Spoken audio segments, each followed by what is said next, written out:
everyone. Welcome to another brand new episode from the Geek Buddies. Hey! Happy almost New Year to all the Geek Buddies who are watching us, all the fans who are watching us today. We're excited to be jumping into another show here, talking about the week of geeky goodness that's been happening. But first, let's introduce ourselves. I'm the Outlaw John Rocha, writer, producer, and host here on the Outlaw Nation and the Geek Buddies. I am Michael Vogel. I'm a writer and producer of animated TV shows and movies. And this is Shannon McClung. I'm an animation writer and a television actor where you may have seen me on Brooklyn Nine-Nine, Silicon Valley, and the Goldbergs. The Goldbergs. That's an interesting topic to be tackled, but we're not going to tackle it. I just finished watching a Law & Order Criminal Intent episode just because that's like my background stuff with Chris Noth and Jeff Garland going at each other about something. And I was like, oh, in the same episode? Yeah, the same episode. And guess what it's about? Guess what it's about. But anyway, we're not tackling that here this week. For those of you who are taking a chance on us for the first time, thank you so much. For those of you who've been riding with us on the Geek Buddies train, we love you madly. Thank you very much. The way this works is each of us presents a geek news item. We talk about it amongst ourselves, take a quick break, and jump into the main topic. But before we get started, Christmas just happened. Boys, how was your Christmas? Mr. McClung? Well, you know, I one of my day jobs is performing at Universal Studios Hollywood, and it has been very rainy in Los Angeles lately, so that has resulted in me not going out very much. And you know, just the period of time in between Christmas and New Year's is sort of this weird twilight zone of what's going on right now. The world is not right. So you add the rain on top of it. And for the most, like, I'm very cozy right now. I'm in my soft sweater. I'm hoping that I don't have to go to work later. So, I mean, I can't complain. Oh, also, I got engaged. So there's... Oh, what? I was waiting for that. I was like, yes, work, Christmas. Like, let's get to the good stuff. Come on. I got to hear about it on the show? I got to hear about it on the show? You can't text me and tell me this happened? Oh, man. Congratulations, dude. That's awesome. Congratulations. Thank you. Well deserved. Mike, you got something to top that? No, I did not get engaged. So I went on a couple dates. I don't know. Maybe one of them's the one. We'll see. Who knows? I like it. Who knows? No, while Shannon got engaged, I got double exposed to COVID the week before Christmas and was positive that me and Omicron were going to spend the holidays together. But after 5 days of isolating and testing, turns out my immune system really is as amazing as Shannon McClung always says it is, and I didn't get anything. So score one for my mildly Kryptonian immune system. So that was great. And then Christmas was great. Christmas was a lot of fun. My brother made a big breakfast. A bunch of friends came over. Cool. We watched Miracle on 34th Street. We watched Christmas Vacation. We watched Die Hard. We took a Christmas break to watch Encanto. And then I ended the day with Edward Scissorhands. So really just a rock star day of Christmas movies. So yeah, it was a lot of fun. And now I, just like Shannon, am cozy in my apartment trying to stay out of the rain.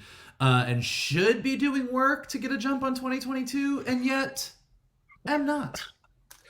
Yeah, this is that weird week where you just kind of fade into the background trying to figure out what you want to do. You want to get motivated, but it's not easy to do for sure. And especially when it's raining outside, you just want to lay around, listen to music or watch something and be comfortable for sure. Yeah, have some soup, sure. I went home for Christmas, hung out with my mom.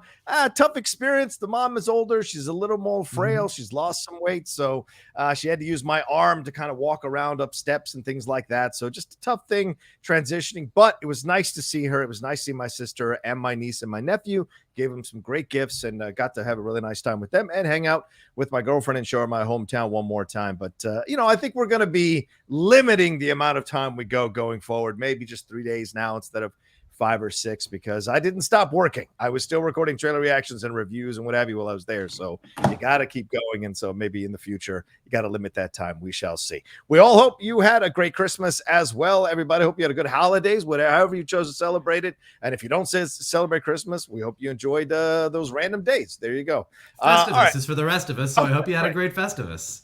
All of that. And you brought out the poll. We're going to get into it now. I think, Michael, you start us off on this one, right?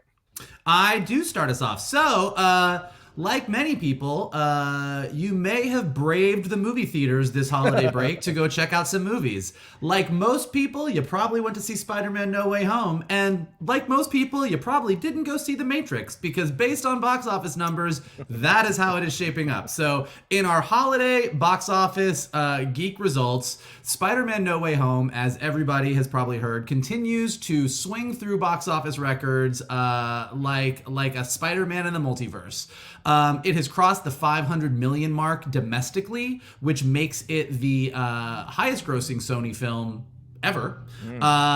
It has made over $1 billion worldwide. It is easily on track to become one of the 15 highest grossing releases in history domestically, surpassing Beauty and the Beast, which is at 505 million. So it's definitely going to pass that. And it's probably just going to continue to break records because people just keep going to see it. I went to go see it again a few days ago with a friend of mine on Monday, and the theater at 5 o'clock on a Monday was absolutely still packed. And granted, it's holiday break, but this movie shows absolutely no signs of slowing down.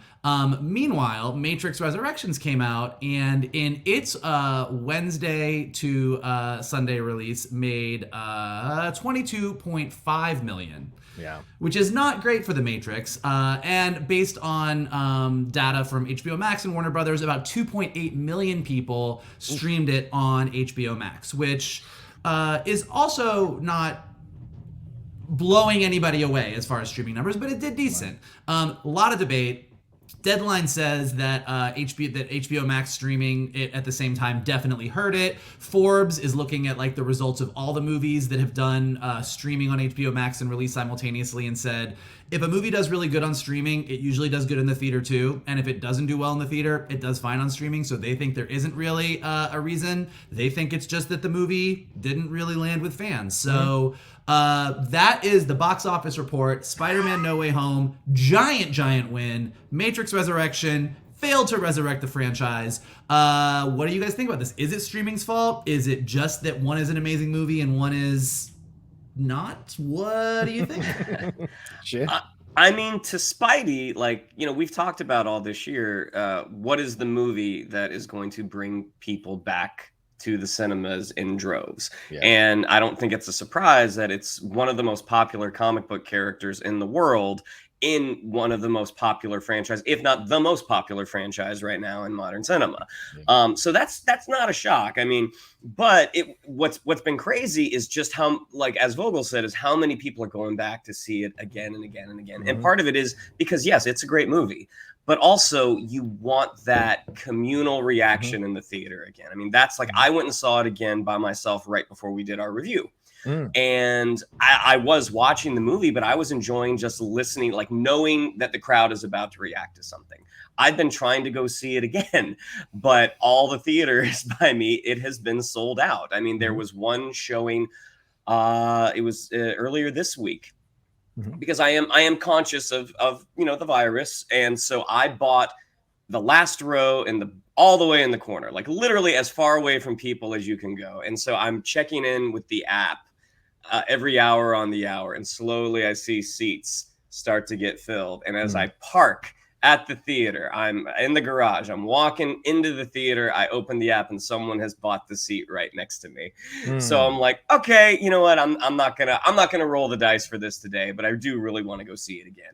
As to The Matrix, I mean, the trilogy ended with a bit of a whimper. I mean, I would argue that most moviegoers probably did not end the trilogy with the enthusiasm that they came into it with, because The Matrix was just so revolutionary at the time. So the idea that they were 20 years later going to give it another swing, and we're still in the midst of the Keanu-sance right now. Everybody wanted to revisit these characters. And the early reviews, I mean, you know, John saw it a couple weeks early, and John's, you know, we chatted, and I was like, okay, I don't know how excited I am for this. I mean, again, I didn't like the last two movies. I liked the first one. So instead of going to see Spider-Man, I went and turned on The Matrix at home. And I just couldn't wrap my head around it. And part of it is because I'm not emotionally invested in this franchise. I wanted to watch a good movie, but it was sort of like a fever dream art installation. I was like, I don't know what is happening? Like there's definitely, it's visually very, very stunning. But at the end of the day, like with the HBO Max simultaneous theaters and on demand, if I watch a movie on HBO Max first and I really like it, I will go to the theater then to support it. Like I did that with King Richard. I did that with In the Heights. This one, I barely made it through the movie. And I was like, yeah, I'm not going to go. I mean, not only will I not go to the theater to watch this, I will never watch this again. I mean, and it's not like, oh, I absolutely hate this. It's just like, nah, this isn't for me. I know there are the Matrix stands out there that this is their world and this is what they love. And I hope they enjoyed the heck out of it. At the end of the day, it just wasn't for me. Yeah.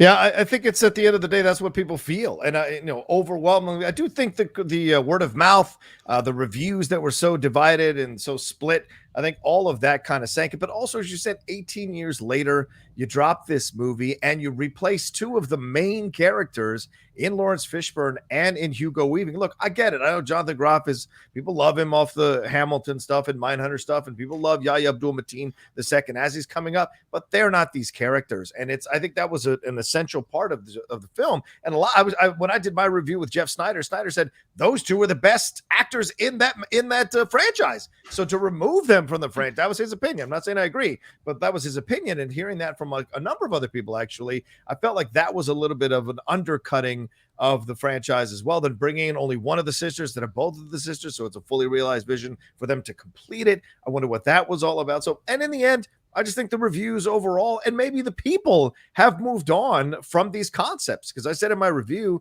the concepts are 10 years ago. The things they're talking about are from 10 years ago. There's nothing new being opened up in the Matrix. So you're just like, okay, where is the attraction here? Whereas Spider-Man No Way Home, that's an event picture. I think bringing back all the people they brought back here on both sides of the ledger were really important in making it feel like, I got to go see this thing or else I'm going to have it spoiled for me. I'm not going to be able to enjoy it. And then after all the reviews came out and it was great and people went to see it in droves and the word of mouth, then people went back multiple times. And I think you're right, Shannon or Mike, whoever said it, like the idea of wanting to reconnect, almost plug back into the Matrix of being around people and having this communal experience. I've seen a number of people still tweeting about how much they've gone back and seen it multiple times so they can feel the vibe or watch other people react to it for the first time. It's a sense of connecting with the community again.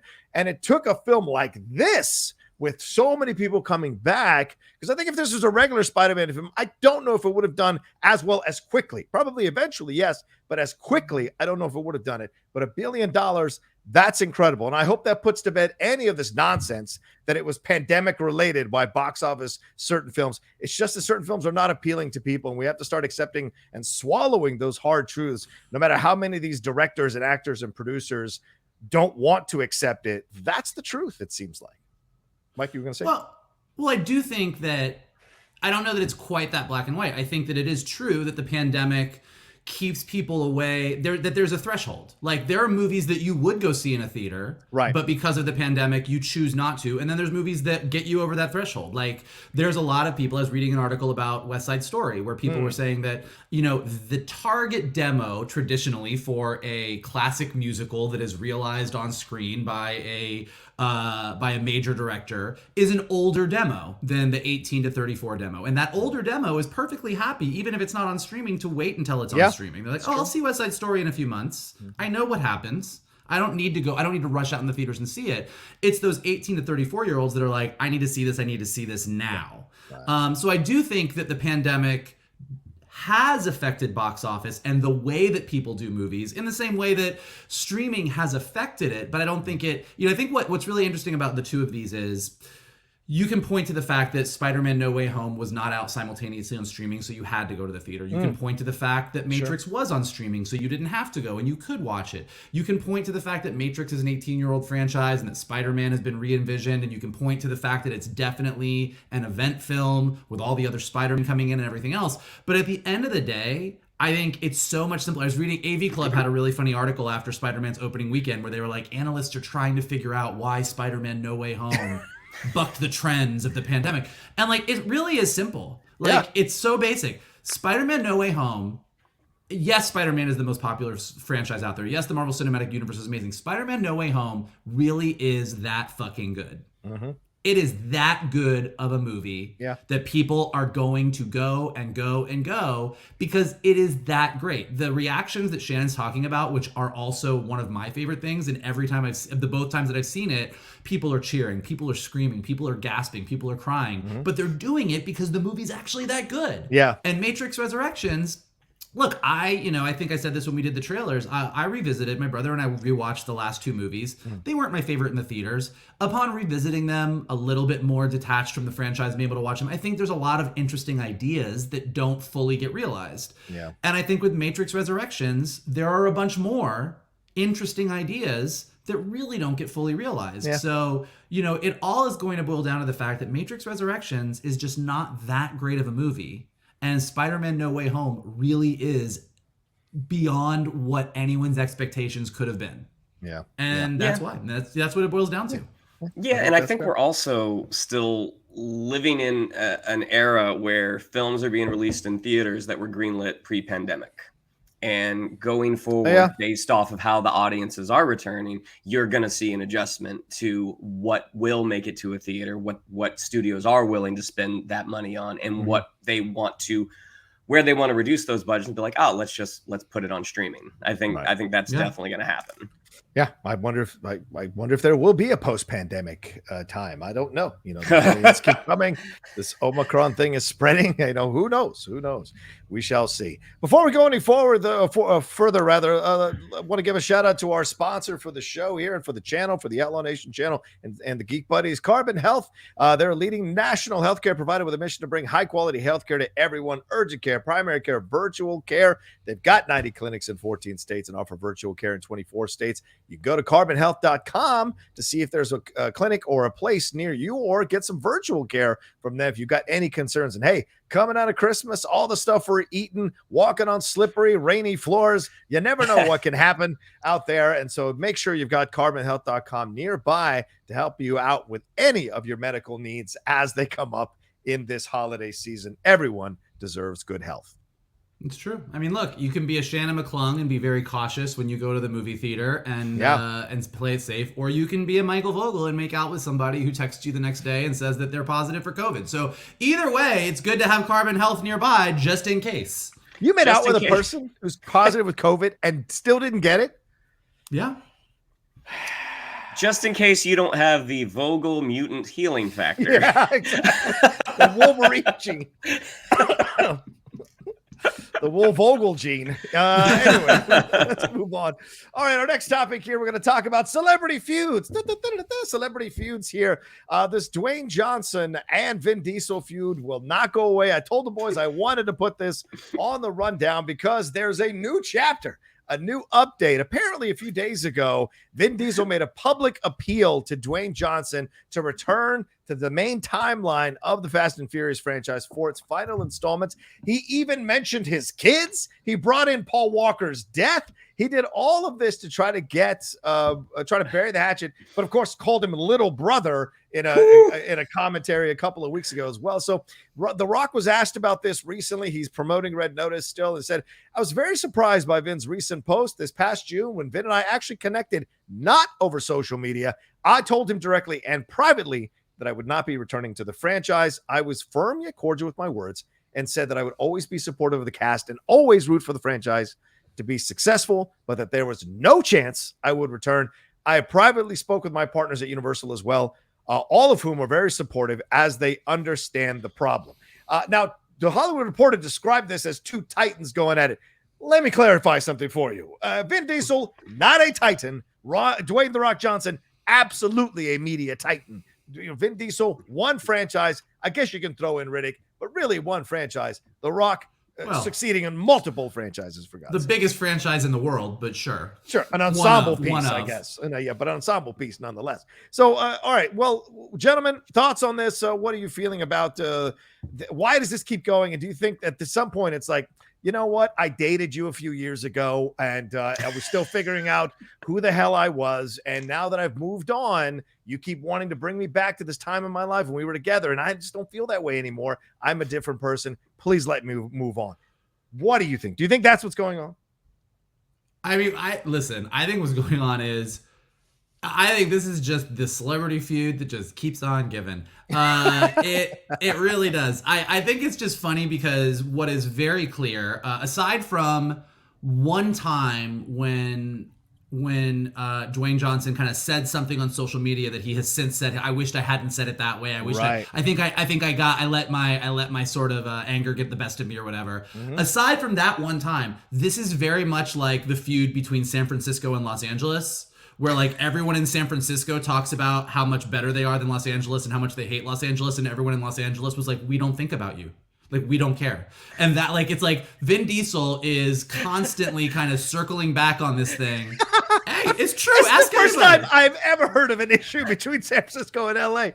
What? Listen, I can see LA and New York or LA. That's because LA doesn't care. You never heard about it. But anytime you talk to your San Francisco people, they're like, oh yeah, we're way better. And you're like, okay, cool.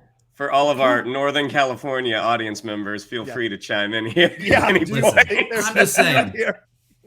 But no, I just think it's like like Vin Diesel is either like upset that The Rock is overshadowing him, or then he realizes that it's better for the franchise to have him, and so he's like, I'm going to do this. But even when he tries to get him to be in the franchise, he says it in a way that's sort of shitty. And meanwhile, The Rock has been like, I am taking the high road on this, and is always just like, I have spoken with him.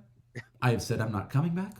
That is the end of that. Yeah. Everybody knows what the issues are, and I'm not going to deal with it. And he's just taking the high road, and I just love it because I love The Rock. So I love watching him take the high road, while you know that these two dudes hate each other. Oh yeah, with a fiery passion. Yeah, absolutely. And just to add to the, Shannon, before you chime in here, Vin's recent public post, this is The Rock going forward, said Vince's recent public post was an example of his manipulation. He called it manipulation. I didn't like that he brought up his children in the post, as well as Paul Walker's death. And when he mentioned Paul Walker, Vin said, I promised Paul Walker that I would end this franchise right.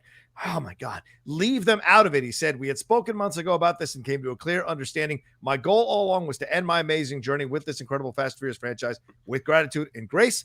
It's unfortunate that this public dialogue has muddied the waters. Regardless, as Michael was saying, taking the high road, I'm confident in the Fast universe and its ability to consistently deliver for the audience. And I truly wish my former co-stars and crew members the best of luck and success in the next chapter. So yeah, taking the high road all around here. What do you think about it, Chan?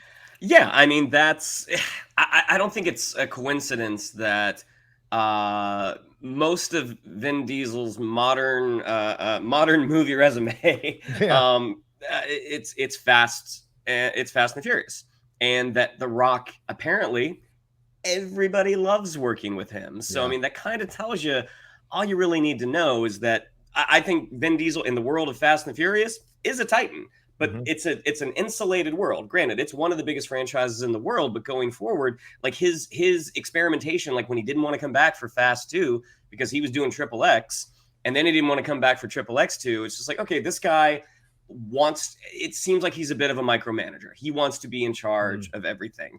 And no one talks about, people clamoring to go work with him. That's at least that's what it sounds like. Yeah. Whereas The Rock, I mean, it seems like he's made some very good, genuine friendships out of like Kevin Hart, out of Ryan Reynolds, out of Hugh Jackman. I mean, it seems, and the guy, and you cannot argue the guy's work ethic. I mean, all the stuff that he does. I mean, it's shocking. I mean, young Rock shoots in Australia. Yeah, I don't know if it's the whole shoot, but it's definitely part of it. And it's because The Rock sometimes is there shooting a movie and like he's able to do two things at once. Yeah. I don't think Vin Diesel is a bad actor. I think he's been pretty bad in some stuff. But I mean, if you look back at like what he did in small supporting role, but what he did in Saving Private Ryan, I was just like, that guy's good. Like that guy's really, really good. And it just seems like he got a little drunk on the celebrity, drunk on the star power, and going out now, it's a shame because I think there probably were some good performances in him that we're probably never going to see now because he's sort of a victim of his own ego, which is a shame. But I mean, The Rock, as you guys said, The Rock has taken the high road. There's no benefit to getting down in the mud with this. He's just like, no, I've said no. Good luck, everybody. Yeah. We'll see later. And it's really telling that he is revealing that they had a behind the scenes discussion, that they had a personal one-on-one discussion off of social media. He was willing to at least have the conversation with Vin Diesel or whether it was face to face or on the phone. He at least was talking to him in person in that way and made it very clear. So for Vin to go out and start to publicly plead for him to come back, that's a PR move. And that's very much a betrayal of the conversation and trying to use the public to shame you, as The Rock said, to manipulate you into this situation where you look like the bad guy. And that's a really terrible thing to do to somebody when they've taken the time to speak to you and say, hey, I'm not coming back. It was cool. I wish you the best. Move on. You're going to be great. I'm going to do my thing, man. It's cool. And I imagine Vin probably said, okay, man, I get it. No worries. It's fine. I had to try, blah, blah, blah. And then for him to turn around and do this, I think is such a slap in the face to someone like The Rock, who, like, as Shannon said, nobody says anything negative about The Rock. Almost everybody to a person says he's a really great person to work with and do stuff with. So just surprising. And you've interviewed him twice, right, John? Yeah. But I mean, interviews are only, there's only a microcosm. He's putting on his best face to promote. But when behind the scenes, I spoke to a number of members of his company at that time, and they all spoke glowingly, and not that ass kissing glowingly, like honest glowingly about working with him. So it just, as you said, Shannon, everyone talks about how much they enjoy things with him. So, and I agree with you as well, Shannon. I think Vin could have gone I'm not going to go the full on franchise route. He could have found these smaller roles, built his way towards back to prominence. But I think that Find Me Guilty experience maybe kind of burnt him a little bit. And he was like, well, I got to make money. I'm going to be famous. I'm going to do this. But the problem is when he tries to branch out of that, people don't go see his stuff. And that's a tough situation for sure. So we'll see what happens, but hopefully this is the end of it, because, man, bringing in your kids and Paul Walker's death, that's just, man, this is the lines you don't want to cross, man, for sure. All right, let's jump into our next thing. What do we got, Shannon? Which would be trailers. Just 2 this week. Okay. But as everyone knows, I'm a huge adventure movie fan. And in the first quarter of 2022, we're getting 2 big adventure movies, which both look like a pretty big roll of the dice. We'll see what happens. Our first trailer that we're going to talk about actually came out a few weeks ago, but as we didn't do a show last week because we were taking some time off for the holidays, so we're going to talk about The Lost City, starring Sandra Bullock and Channing Tatum. So the little logline is a reclusive romance novelist on a book tour with her cover model gets swept up in a kidnapping attempt that lands them both in a cutthroat jungle adventure. If you're thinking to yourself, this kind of sounds like Romancing the Stone, you are absolutely right. But the trailer for this does look very, very entertaining. I mean, Channing Tatum is a really, really gifted comedic performer. Sandra Bullock is hilarious. You've got Daniel Radcliffe in the heavy role, and you've got Brad Pitt popping up for a little bit. So I have some more comments, but I'll throw it to you gentlemen first. What did you all think at our first look at The Lost City? Mikey? Yeah, I mean, you're 100% right. I'm watching it and I'm like, this is Romancing the Stone. Like, I've seen this. But, it's a little bit different. Like Channing Tatum as like the cover model of her books, who is also equally inept at adventuring, interesting. Daniel Radcliffe, like they're clearly Sandra Bullock's novels have a hint of truth to them. Brad Pitt showing up, I don't know what. Honestly, I'm going to go see this movie for Sandra Bullock. I think that the thing about Sandra Bullock that's amazing is that she's done some amazing dramatic roles. She's done all kinds of things. She's like, she's definitely a tried and true movie star. She is funny AF. Like, she is so good when you give her a straight up comedic role, like not an action suspense thriller, not a drama, whatever, like just be funny. She delivers. And I think people often forget because we think of her in some of her bigger, like more well-known roles, but she's hilarious. And even in this trailer, it's like, yeah, I will go see her. Like, I agree with you that Channing Tatum is great. Daniel Radcliffe and Brad Pitt look like they're both like kids on the playground having the time of their lives. Could this movie be completely stupid? 100%. But I'll go see Sandra Bullock in pretty much anything.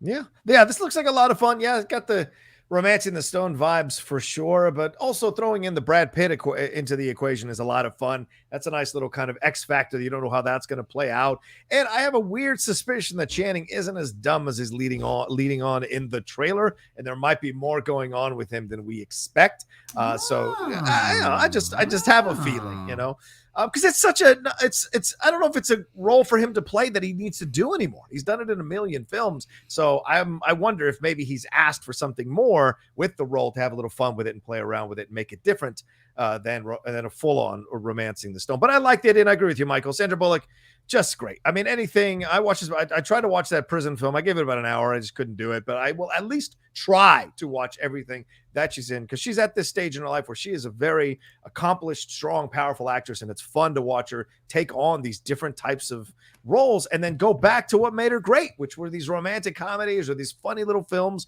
I still love The Heat. Still one of the greatest laugh moments ever in the history of my going to a movie. And so I always go, if it's a comedy and it's Sandra Bullock, I'm going to watch it, because 9 times out of 10, I'm going to enjoy the hell out of it.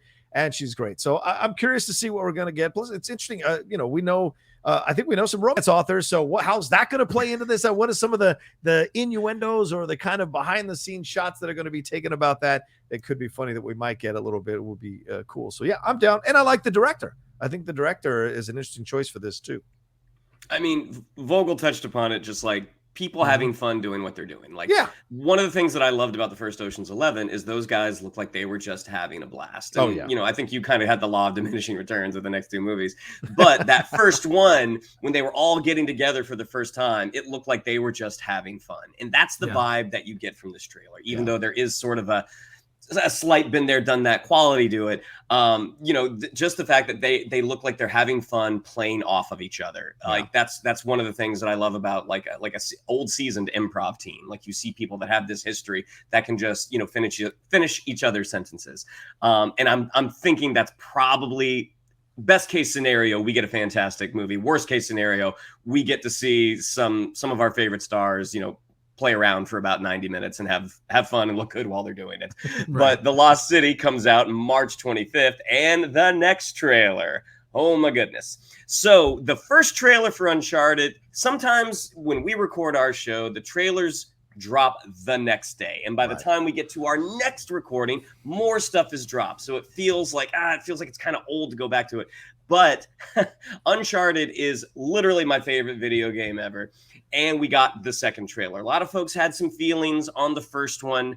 A lot of folks have had feelings on the movie up to this point. Just the fact that they are going they're doing their own thing. I mean, they're kind of taking some inspiration from one section of Uncharted 3 where Nate Drake was a little younger and he meets Victor Sullivan for the first time. And they're taking that idea and kind of running with it. I mean, it's very much in the multiverse of Uncharted. They are telling their own story. This trailer, I'm encouraged. I finished that first trailer. I'm like, that looks like a decent movie. I don't know if it really looks like an Uncharted movie. This one it's starting to edge more and more into that Uncharted territory. But I've already talked too much about this because I want to hear what you guys have to say first. Then I'll finish my Uncharted thoughts. Gentlemen, what did we think of our first look at Uncharted? I went backwards on this one. So I'm in the opposite camp of you, Shannon, because I'm just like, we're going to be quippy. I don't know. To me, it didn't work for me 100%. The action sequences did. I mean, pulling those 2 ships out of the jungle, that is awesome. But please, for the love of God, can we kill slow motion in action films? Don't do it anymore. It's so ridiculous. And I wonder if it's an homage to Spidey going in slow motion of the Washington Monument there in Spider-Man Homecoming, the way he does it near the end of the trailer on the ship. I don't know. But to me, it didn't 100% work. And then the whole thing of puberty and the joke about the mustache. I don't know. But I've never played Uncharted, so I don't know how much they're diving into the actual story from the games. But overall, this feels to me like a run-of-the-mill action film, and I wanted to feel coming out of it a little more excited because I liked that first trailer. This one just kind of sent me backwards. So, Mike? I'm in. I'm on board. Let's do it. Right. I'm on the Uncharted ship. Let's go. Toot toot, motherfuckers. I'm in. I am in the middle because I have played Uncharted. I think Uncharted is a great game, but I'm not obsessed with it the way Shannon is. In fact, Shannon was the one who showed me Uncharted. So I think the game is a lot of fun, but I'm not 100% invested in the characters and the storyline where any deviation is going to bug me. So the fact that this is kind of its own thing, kind of has the names and the faces, and kind of the vibe of Uncharted, like I think is great. Mark Wahlberg is like a plus minus for me. Like he's not a negative, he's not a positive, he just exists, and he is either good or not depending on the role. And it's like, okay, you're probably not my top choice for this, but you're fine. I think Tom Holland is amazing, and spectacular, and so I think he could be in as many franchises as he wants, and I'm on board to see it. And I also felt like, I thought the first trailer was a lot of fun. I was like, this looks promising. I'm down. I'm into seeing it. The second one, with just a little bit more of the unlocking the clues, solving the riddles, the backstory of this treasure that Antonio Banderas gives you, and then kind of the big set piece of we're gonna pull 2 ships out of the ground and fly through the air with these pirate ships. I was like, 10-year-old me is 1,000% on board that this is going to be the greatest thing ever. So let's go see it. I think it's going to be great. I think it's well cast. It looks like a lot of fun. Again, it's a really well cut trailer. I could absolutely go see this movie and be like, man, they really did not stick that landing at all. But as of right now, I think that Uncharted has all of the potential makings of a great franchise for Sony. Even though it's Ruben Fleischer who directed the first Venom movie, you still feel that way. You still feel that way? I'm saying that I think that this trailer looks great. And I don't mind the quips. I think this is the kind of movie. This is the kind of movie where I'm like, yes, this is where you should be quippy. I don't need pathos. Like, give me, like, this is good. Quip away. And please. Nate Drake is a quippy character. Yeah, that's fine. That's fine. He is full on a quippy character. But but to your point, John, the biggest red flag for me is Ruben Fleischer. If the movie doesn't have the word Zombieland in the title, I have not enjoyed any of his movies thus far. He seems sort of like he seems like a hired gun director. And the revolving door of directors that they did have, some very promising, some sort of like, I don't know, well, why? This is the one that I'm kind of like, this is not a directorial choice that gives me a lot of faith, because I thought one of the first Venom trailers, I'm like, oh, that looks decent. But Tom Holland as a younger Nate Drake, I mean, some of the moves that he's doing when he's on the pirate ship and he gives a guy a knee to the chest, that's straight out of the video game. A lot of the movements he's doing look like Nate Drake from the games. Right. The cargo plane sequence, they're sort of taking inspiration from a sequence in Uncharted 3. I mean, so the action looks great. I mean, the pirate ship, I mean, that's taking Uncharted game action and plussing it. I mean, it looks like a blast. Yeah. The Wahlberg, the Sully Nate relationship, which they wouldn't have gotten to yet. It's just such a fun, quippy relationship, and Mark Wahlberg, he's just not Sully. Like he's not that guy. Even when he shows up at the end with that little pencil thin stash, I'm like, that's not Sully's stash. Sully's got a big bushy stash. Like I would love to see a world where George Clooney played Sully. I'm like, that would have been hilarious. But I'm still on board enough that I'm obviously going to see it opening weekend. I'll probably see it twice just because of my loyalty to the brand. I hope we get a great movie, but we'll see.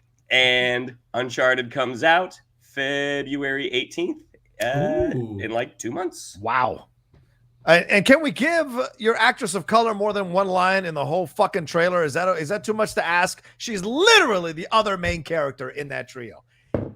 Anyway, all right, let's go to break here. We're going to talk about the main topic, which is jumping into the Batman trailer, the new Batman, the Bat and the Cat trailer that came out, and also jumping into some more DC news. So very much DC heavy main topic here right after the break. Let's see what Shannon's got for us lined up. Batman.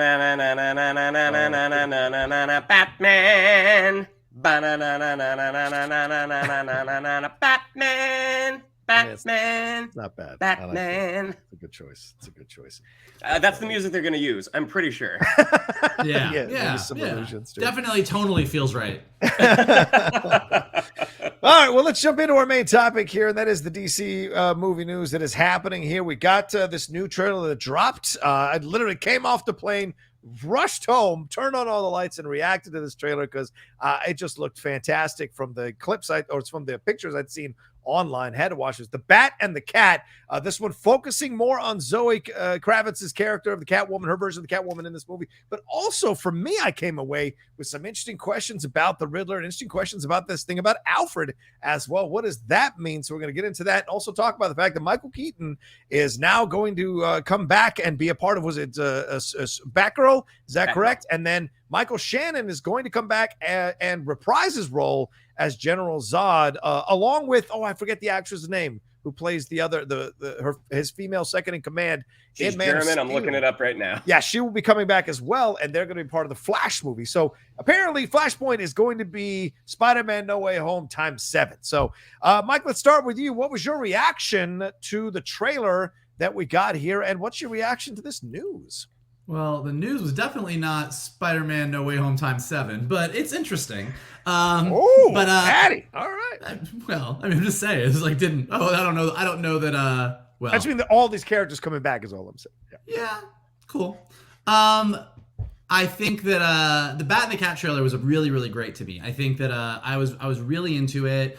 I liked seeing more of Zoe Kravitz. I also liked seeing Robert Pattinson acting in the Bat costume. Which I realized, like, in the earlier trailer, like, we got a lot of, like, very moody shots. But here, just him and Selena, kind of, like, the back and forth between them. You really got to see, him really emoting in that Bat costume. And you really also got to see, both in that and the fight sequences, how that Bat costume moves. And obviously, we all know from Michael Keaton to today, I mean, the movement in that Bat costume is always a big thing. Like, Michael Keaton couldn't turn his neck. And so it's always a thing where they're plussing it.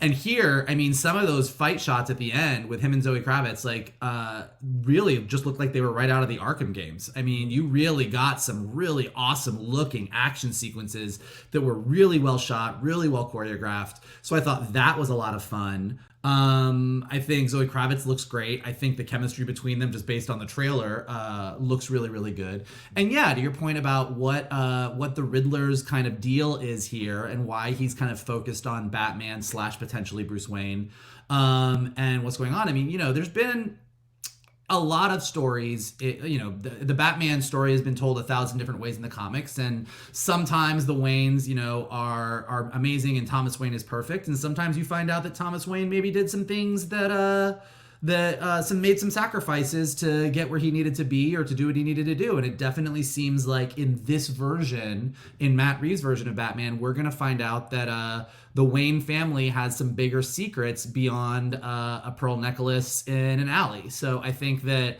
and it seems like Alfred knew about it, and it'll be interesting. So I was really encouraged by this trailer. I thought getting a little bit more of the story than we got, getting more Riddler. I mean, it definitely is straight up Batman by way of 7. I mean, it's just, it's 1,000%. This looks just like it's dark and wet and cold and creepy, and like it's the Batman 7 movie. But like I said, the action looked great. The dynamics looked great. Like I was super into this trailer. I was like, all right, I'm ready. Bring the movie. Like this, I'm very, very curious to see what this is going to be. Yeah. Yeah. Shen? I mean, I've enjoyed each trailer more and more. And when we first, right after the first DC fandom, when we got our first look, we had heard that this was basically going to be Batman Year 2. This is someone who does have some miles under his belt in terms of being Batman, but this is not a guy who has figured out how to navigate being Batman and being Bruce Wayne. And we're getting more of a sense of that. Like just the one woman talking to him saying, your family had a history of, philanthropic activities, and you don't seem to be doing very much.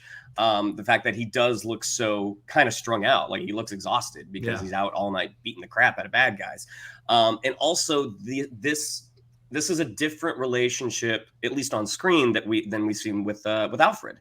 This is almost bordering on adversarial. Like this is a guy who is not going to leave you, but he is not down with what you're doing. And to find out, because Alfred has been with the family for years, that he has sort of the inside track on some of the things that maybe they shouldn't have been doing. Love the inclusion of Paul Dano. I mean, I love when your antagonist has respect for your protagonist. when he basically tells Batman, you're not as smart as I thought you were going to be. Like, that is such a great cutting line. Again, it's very Kevin Spacey in Seven. Zoe Kravitz, you know, on paper, when she basically says, I've got 9 lives, that could read very silly. She delivers it perfectly, and she looks awesome in the action. And as Vogel said, this looks like an Arkham game, the Arkham City game come to life. And knowing that there are bullets in the chamber that they haven't really let out that much. And we've only seen a little bit of Colin Farrell's Oswald Cobblepot. We've only seen a little bit of Jeffrey White's Gordon. So to know that there's still more stuff coming is really, really encouraging. As to the inclusions, the casting inclusions with Michael Shannon and I think her name's Antia Trow going to The Flash, and Michael Keaton potentially going to Batgirl.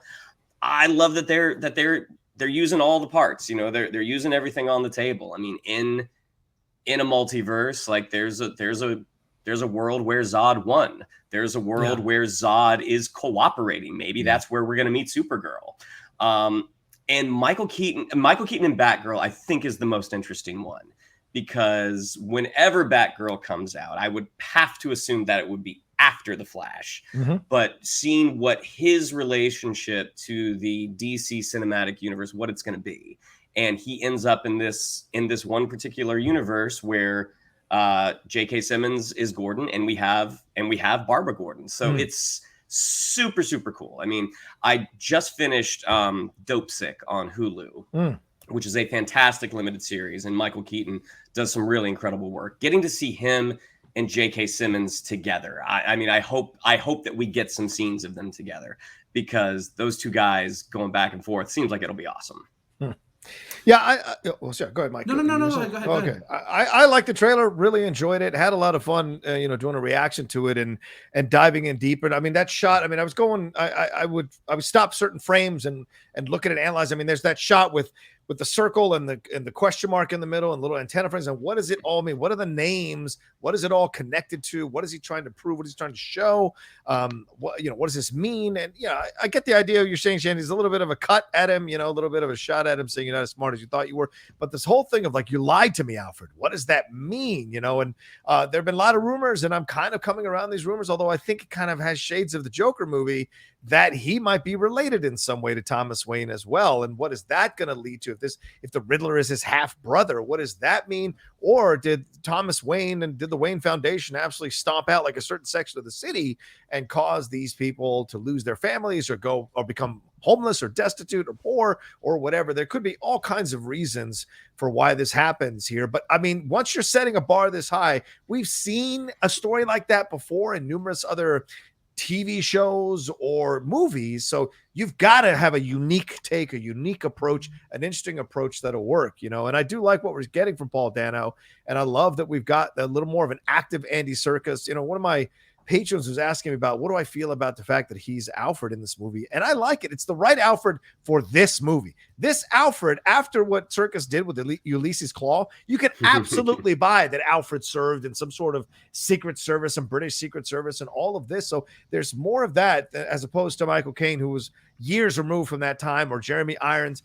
This feels like a more potent Alfred that could have some verbal back and forths with Robert Pattinson that could be quite tough. And an interesting new color to see on screen between the both of them. Loved seeing Zoe Kravitz. I wasn't sold on her casting, to be honest with you. She bored me in the Fantastic Beasts movie, but that maybe just be the Fantastic Beasts franchise. And I wasn't 100% sold, but seeing her in this, seeing her in High Fidelity, a couple episodes of High Fidelity, she's really embracing her power. And the back and forth, as you said, Shannon, could have been cheesy. It's done really well. But also the trailer has fantastic score, and the cinematography, once again, with the new shots we got, are excellent. And some of the fight sequences with Batman, as you say, Mike, as he moves in the costume, they look even more incredible as you're watching them actually full on using the things around him to maneuver his fights or his strikes. It's fantastic. So overall, came away from this much more excited, and also hoping we don't get much more if there's another trailer before it comes out, which I think is in March. I hope we don't get too much more in another trailer, because I've seen enough. I'm good. Let's just watch the movie. damn it. On the other side of things, Michael Shannon coming in is great with the German actress coming in. I love them reprising. They were great as General Zod and was it Farah Ul? They're great. Farah Ul. They're great in those characters. So seeing them bring a certain menace to the Flash movie now, what part are they going to play? Who are they going to counter? We're not going to have Henry Cavill. So what is their role to play here in coming back and being a part of the Flash movie? I wonder. And Michael Keaton and Batgirl, that just seems like such a natural fit. And clearly he is becoming the Tony Stark of this whole new approach to the Batman universe. So could be fun to see what his role is going to be in Batgirl for sure. Yeah, I mean, look, I think it's kind of like what I was saying about Into the Spider-Verse earlier when we were talking about the box office. Like, the idea that they're opening up the multiverse in Flashpoint is great. Michael Keaton coming in is super exciting. The fact that he's going to sort of seemingly continue on and be our new Batman in a lot of ways is also really interesting. So I think that I'll be really curious to see how that sort of weaves into the Batgirl story that they're telling. But just because you're putting a bunch of people into a movie doesn't mean that you can pull it off. I mean, I think we even were saying as we were getting close to No Way Home coming out in those last few trailers, it was like, look, the expectations on this movie are so huge and there's so many characters and so many things to service, and are they going to be able to do all of this, or is it going to collapse under its own weight? And Marvel, once again, like pulled off the hat trick and figured out a way to service each one of those characters, all the storylines from the Raimi trilogy, from the Spectacular, from the Andrew Garfield trilogy, and really still making it Tom Holland's movie. Yeah. I don't know that I'm as confident. I'm super excited, and I do think, and we've said this 1,000 times, like we're definitely at a turning point. Like if DC pulls this off and uses Flashpoint to sort of reset the stage for their universe going forward, so that we now understand that Batfleck and Henry Cavill are out, but Michael Keaton and Supergirl are in. Like there's ways that they can reset this stage and have us all go, okay, got it. The past is the past. I like this universe. Let's move forward. Given their more spotty track record, I'm not as convinced that they can pull it off. So the more people that they announce coming into it, the more that I'm like, okay, it's not as easy as Marvel makes it look. Let's see how you do. Well, it's going to be interesting coming down with the director, with Andy Muschietti. I mean, It Chapter 1, that's one of the best horror movies I've seen in a long time. Granted, I don't watch a ton of horror because I'm a big chicken. But It Chapter 2, not as good. So, it's kind of a roll of the dice with him. I mean, the picture that they're painting, just the fact that they are leaning into there were two Ezras in the trailer. Yeah. It's like, okay, you are fully stepping into this. But I do understand what Mike's saying, is that just because you have all the cool parts doesn't mean they're necessarily going to come all together. Yeah.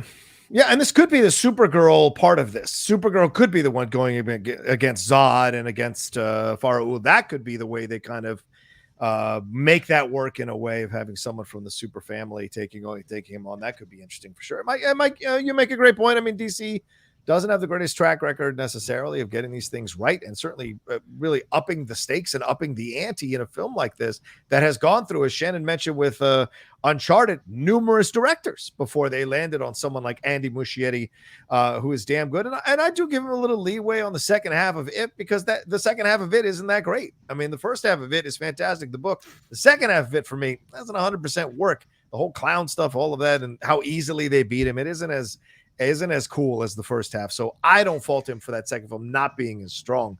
I'm going to keep going till I get 20 head cocks from Mike Vogel. Interesting opinions. I don't think that word means what you think it means. But yeah, but overall, I trust Muschietti. I think he's a fantastic director. So I have faith that they're going to get it right, and it'll be different from No Way Home, yet it'll feel possibly like No Way Home. So that excites me. But but I wonder if the Batman, Michael Keaton Batman Batgirl thing is them either replacing the idea of doing a Batman Beyond with him as kind of this mentor, or possibly this is kind of a maybe dry run for that possibility down the road, seeing how it works out with Batgirl. And is he going to be a mentor of some kind, or some kind of, what's his role to play here as an older Batman? How is it going to work? Because what universe is Batgirl happening in? Where are they going to settle with that? all of that still needs to kind of be settled, I think. So I'm curious to see what role he's going to play in that, Yeah, I mean, they are clearly, from the thing that we saw at DC Fandom, they are leaning on the nostalgia of 1989's Batman. Yeah, like true. They've got true. that score in there. You see the briefest glimpse of the outline of the Batmobile. Yeah. So people love Michael Keaton in that role. I mean, but it's kind of what happens after a Batman has hung up their cape. That the fan base comes out of the woodwork and because you saw it happen with Affleck. I mean, when Affleck was basically done, I mean, everyone's like, no, he was great. We're seeing it now, Shannon, with Andrew Garfield. Everybody wants an Andrew Garfield third Spider-Man movie now. Sorry, Shannon, go ahead. No, I mean, it'll be interesting to see if they're able to navigate this story, because there's a lot of pieces right now. And if all those pieces fit together, it's going to be interesting. But at the end of the day, I said this as we got at Aquaman. I mean, did I think it was a great movie? No. But I got an Aquaman movie, which I can't believe. So the fact that we're getting a Flash movie after all these years has me excited. Yeah, I mean, look, it's like, what's exciting is, and we've talked about this, ever since Justice League came out, but that there are nobody really, even me, and I'm probably the least of a fan of a lot of the DC universe as it currently stands out of the three of us. Yeah. I actually don't want them to reboot everything, because there's parts that they've gotten right. There's characters that are really good. There's good stuff, but how do you keep part of it and not all of it? How do you say, well, Cavill's out, Batfleck doesn't want to do it anymore, but we really like Wonder Woman and Aquaman, and Harley's pretty cool, and we did sort of whiff it on the Joker, but how do you reboot without rebooting? And the way you do it is have Flash break the multiverse and have Michael Keaton help him put it back together again. But when they put it back together, it looks a little bit different.